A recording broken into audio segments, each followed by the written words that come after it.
This video is all about setting up really quick and easy DIYs for beginners, something that anyone can do.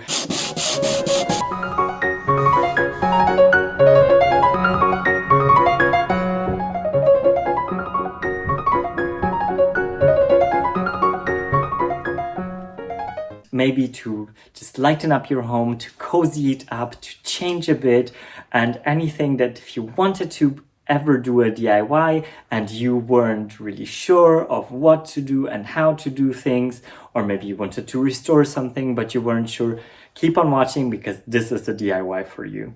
Today we're doing two different things. We're mounting a curtain rod, adding coziness and warmth to a little walk-through space because it's my first floor landing. By adding a bit of other textures, we're actually adding to the warmth and coziness of the space and the overall feel, and also it kind of plays with the light a bit more. So that's the first thing we're gonna do. The second thing is, if you ever wanted to restore something, I bought beautiful Thonet chairs from Facebook Marketplace here in Charente.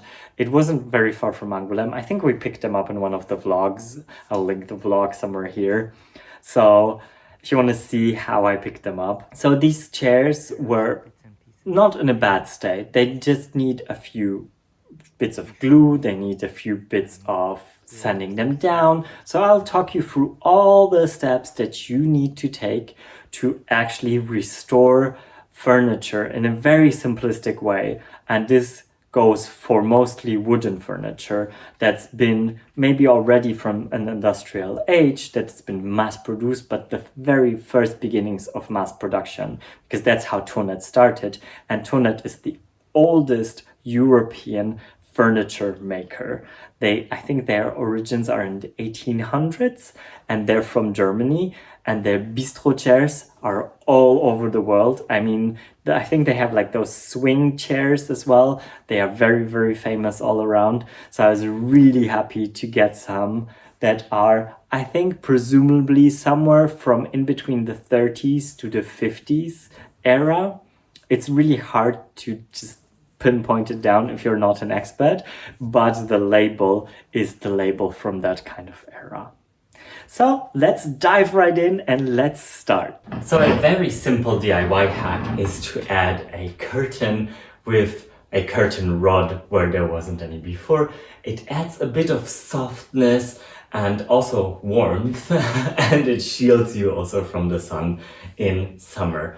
So it creates a bit of more of a cozy space.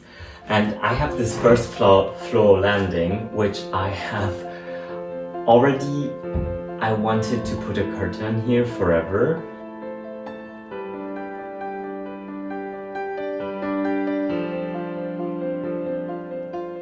I ordered a curtain rod off Amazon, and I think I talked about it in one of the vlogs already, where I mentioned that I found curtain rods on Amazon actually because I've been looking for curtain rods forever, for almost 2 years now, that really please me, because I don't like the ones that are existing in the chateau.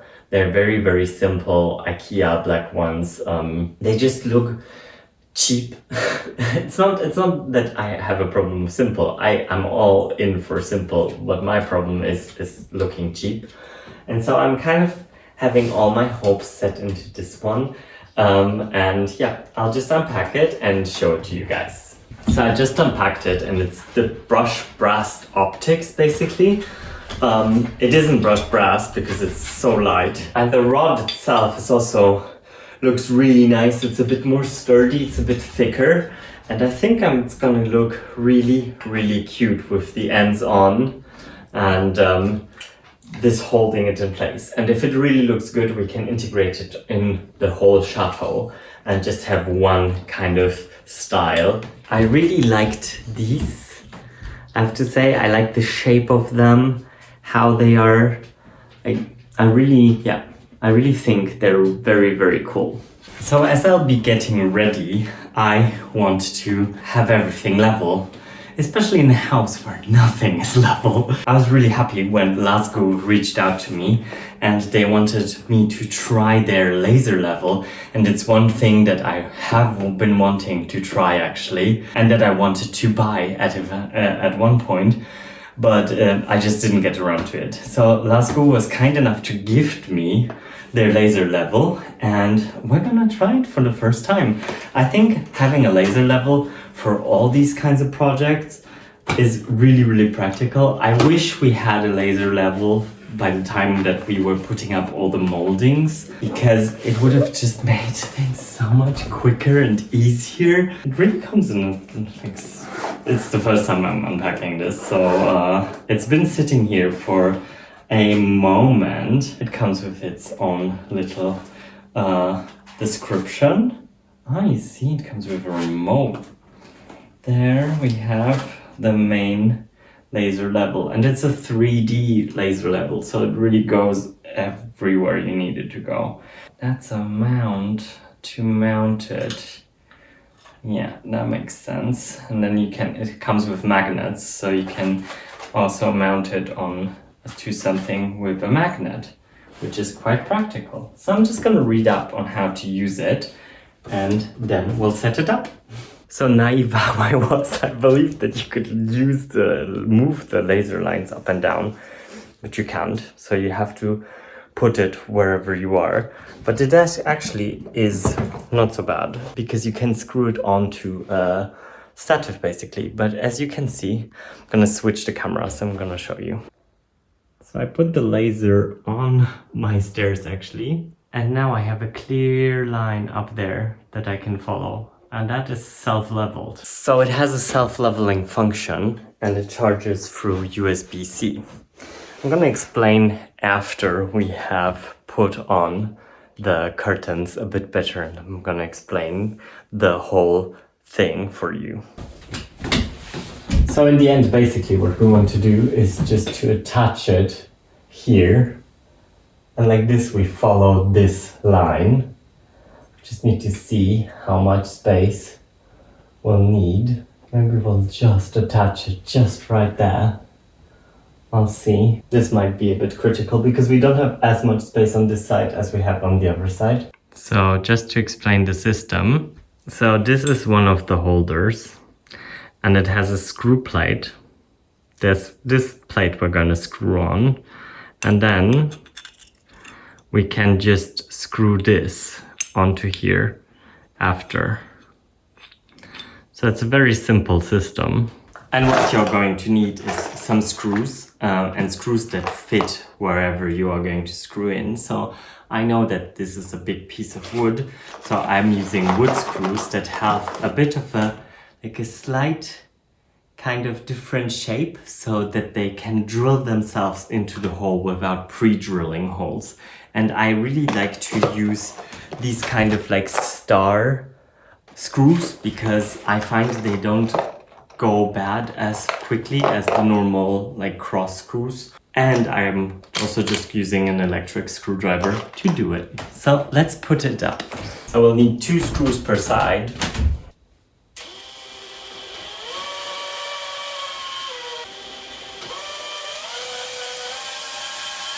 This is so easy with this laser. I wish I had the laser before. Really, I can just follow the line of the laser instead of having to draw out things and leveling them out.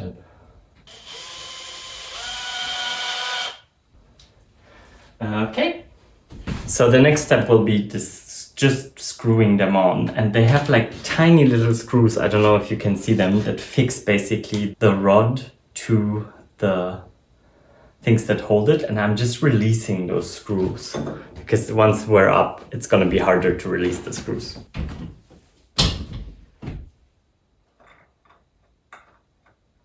And if that happens to you, there's also a screw on the side of it, so you can just release that screw or not.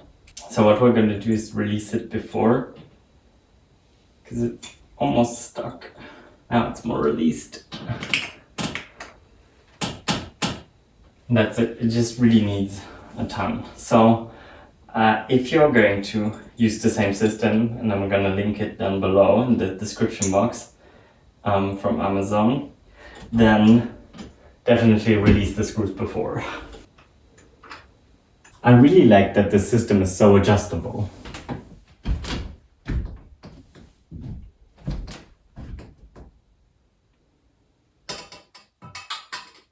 And that's how it will be. It spans through the whole width. And just need to adjust it and see how exactly we want it. Same goes for curtains. I also ordered curtains from Amazon. And these are 140 by 250. And these particular ones had a little fringe on top, which I really like the idea of a little fringe on top of them. So it's like a separated little thing. And the rod just slides through them, basically, inside. So that's the idea of them. Now all we need to do is to put the rod in. These are our curtains. Now we'll just need to find a good way to prop them up. They're too short. I really did not think that they would be too short, but they are. And that, my friends, is a perfect example of come prepared for DIY. I did not really measure how long these had to be. I thought really 2 meters 50 would be enough. Obviously it isn't.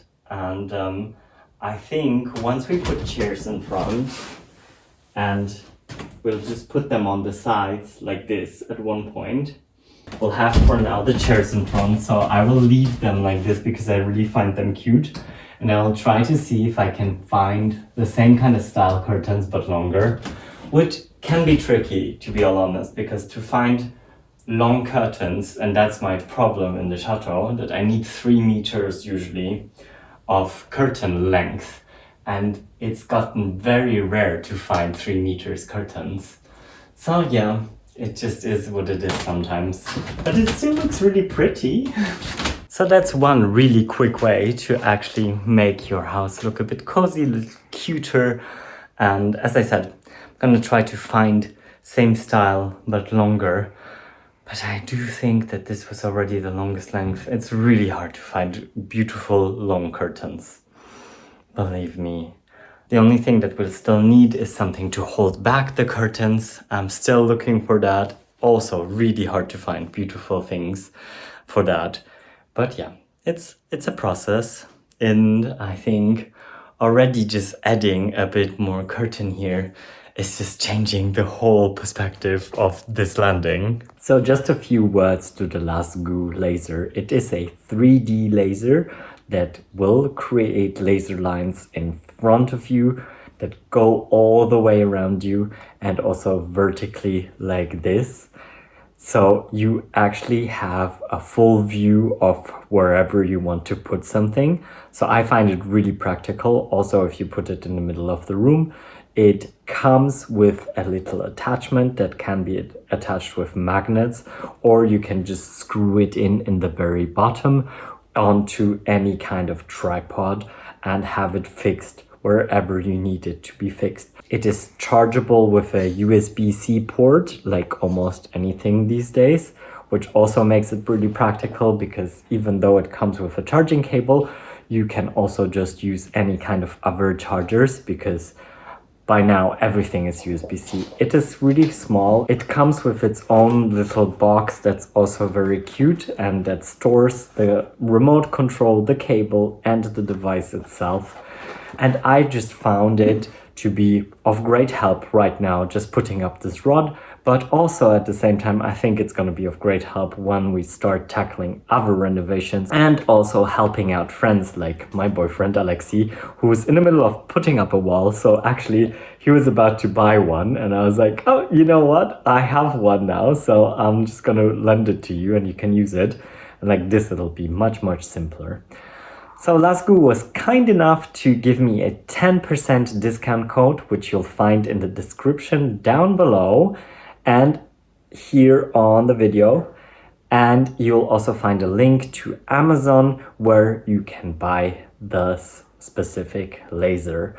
I say it's a good thing to have, especially when you do, even if you just do small renovation projects or small DIY projects, like putting up molding, which you would want to be correctly done.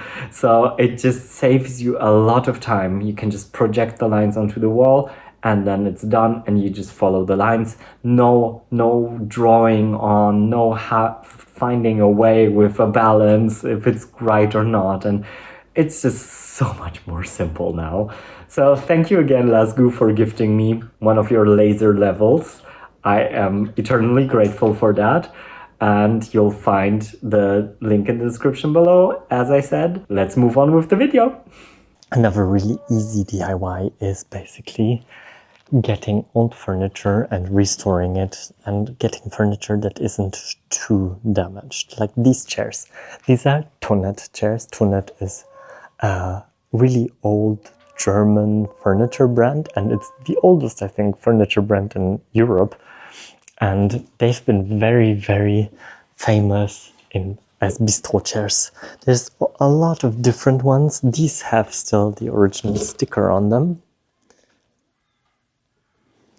And these were made in Czechoslovakia. As you can see, they have a bit of splashes of paint on top, and we'll be removing this and also taking care of a bit of chipped wood and also gluing a bit of wood. Not sure if we can find something to replace here. I'll leave this probably, but we'll take care of gluing this little bit here, which I'll show you a bit closer up now.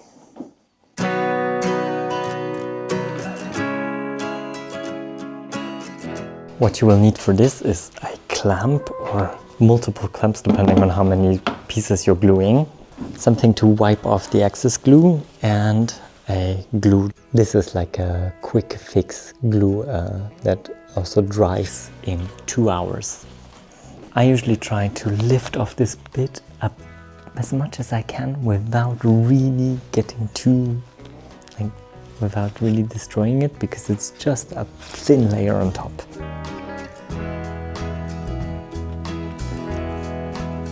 And then what we want to do is squeeze out all the excess first. Spread it out a bit as well. And then I'm gonna take my clamp and I'm gonna clamp just this bit that we want to hold tight. Once this is held tight by the clamp, we can get rid of some more excess glue. And now we'll just wait for 2 hours at least to actually continue with this chair. I already prepared this chair though, and this one's glued. We did glue it here at the side as well. And now we can treat it. So the things we'll need for this is first off some sand or glass paper. This one's actually glass paper because it was finer than the sandpaper I had.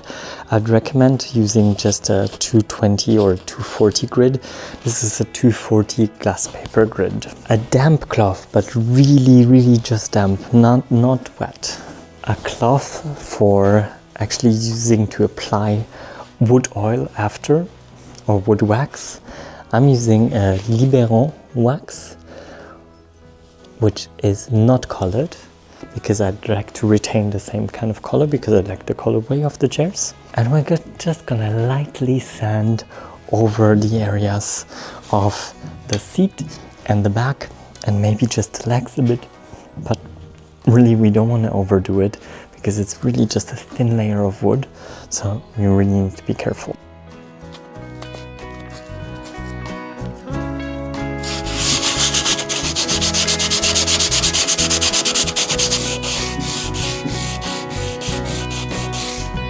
Always go in the grain of the wood. And you can see, if I go over it, how these spots disappear.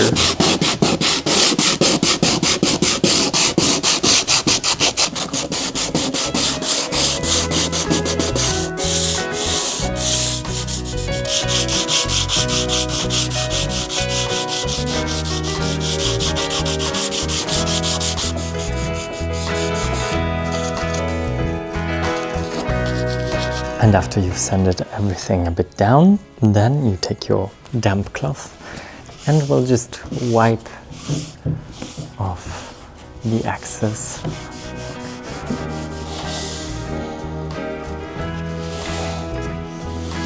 If you want to keep a lot of patina, then I'd really suggest you just do as little as possible, because otherwise you'll just get rid of all this beautiful patina and then the chairs will look too new. And especially with these kinds of like old antique chairs, it's really something. And they are antique already, because these were made somewhere between, I think the label is labeled from the 30s, 40s, 50s kind of what I found. So if you really want something like antique and precious, then it's really important that you don't overdo it. Same was with the table when we restored the table, because you can very easily and quickly overdo it. And if you now feel that you still see some spots that are there from paint or from any residue that you wanted to remove, then now would be a time to give it a second go. I feel that my paint splashes have all gone and it's all quite good, so we'll move on to the next step. This is the Cire Antiquaire Black Bison. If you're in France, Libéron produces, in my opinion, the best waxes for furniture. I've used it on all my furniture, and it's a wax like this, and you just rub it in lightly all over the surface. And if it's furniture that hasn't been waxed for a time, you will see that it will just soak everything up. So we just want to wax the whole chair and put a really thin layer of wax everywhere on the chair.